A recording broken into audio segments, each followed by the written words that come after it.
not be replaced, threaten attacks on Jews, and deface synagogues in tactics that mimic the brown-shirted stormtroopers of Hitler's Germany. Now, as then, the spread of disinformation to undermine democracy and encourage racist, anti-immigrant, and anti-Semitic conspiracy theories poses an imminent threat. Hitler's invasion of Poland and the powerful political groups who opposed support for England and France are reflected today in political and media figures opposing aid to Ukraine in its existential battle with Russia. During his campaign for president in 1940, Roosevelt said this about the information war he was fighting.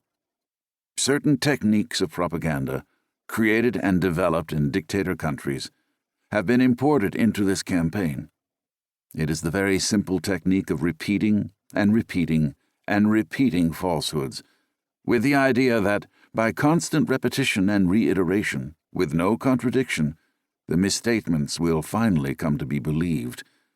They are used to create fear by instilling in the minds of our people doubt of each other, doubt of their government, and doubt of the purposes of their democracy.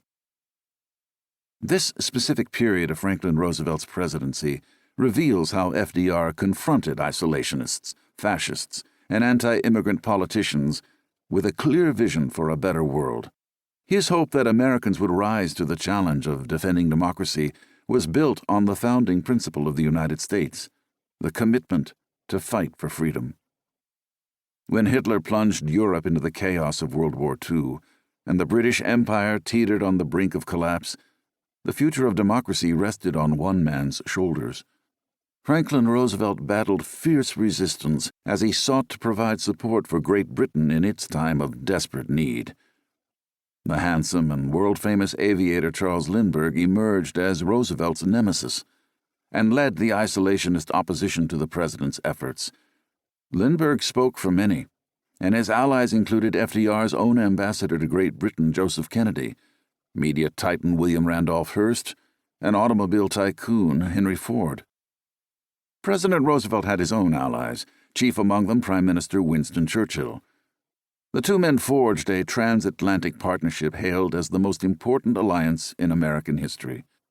Roosevelt's team of advisors and writers included Harry Hopkins, a New Dealer who became the president's closest advisor, Judge Samuel Rosenman, who started helping FDR with his speeches in the late 1920s, and the Pulitzer Prize-winning playwright Robert Sherwood, who added poetry and passion to Roosevelt's prose, and of course his wife Eleanor Roosevelt, the most influential First Lady in American history. All helped him in his fight for the soul of America and the battle between democracy and fascism.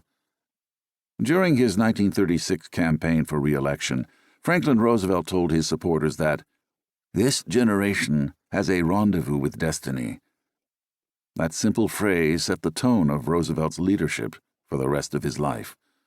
Alone among American leaders, he foresaw early on the danger Hitler and fascism posed for democracy and freedom around the world. While many, including Charles Lindbergh, praised Hitler and his resurgent Germany as the world struggled through the Great Depression, Roosevelt saw a madman intent on global domination.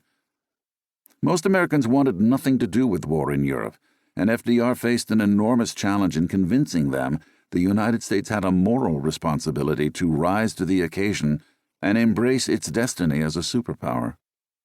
Amid drama, conflict, and tension, Franklin and his team confronted entrenched antipathy and impossible deadlines as they labored to change public opinion. Night upon night, Winston Churchill and the British people struggled to survive bombing raids Hitler believed would break that nation's spirit. A German invasion seemed imminent. If the United States did not provide military supplies, food, and fuel, the British Empire would fall. President Roosevelt strained against the strictures of the Neutrality Acts, which prevented him from providing arms to belligerent nations. The campaign to win the hearts and minds of Americans took place on the battlefield of public opinion, primarily delivered by way of radio and the print media. His opponents also relied on mass media and political rallies, often with clandestine support from Nazi Germany. Soon after the invasion of Poland, Lindbergh utilized his boyish charm, good looks, and heroic status